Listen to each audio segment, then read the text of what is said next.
мана боз як куртаи прямои духтем. Ана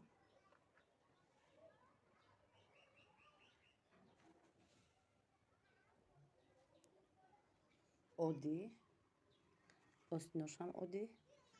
Фақат дар анҷо мо тур часпондем, барои он ки дар поёни тур мо замок часпондагием. Ин барои занҳое ки тифли майда доранд, бисёр осон, қулай.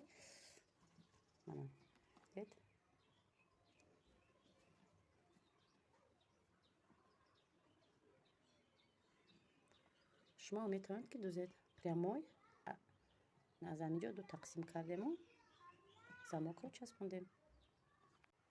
Куртаи прямои оддӣ духти манам хел оддӣ беҳичи духта буд кардан аз таи каш 2 сантиметр монда онро ду тақсим кардам. Хел баъд инро часпондам. Барои ин намоён нашавад ва безеб натобад пешак, ман бозорда тур часпондам. Бози бисёриҳо ин хели замок мечаспонанд. Рости гап гуфтам кани ябор ин хел шапровод кунем.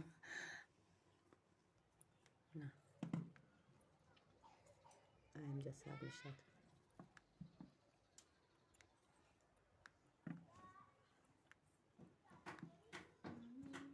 Замок ай то охирша намерад, замок то нимшай. Мана ин қаша бо духта мемонед.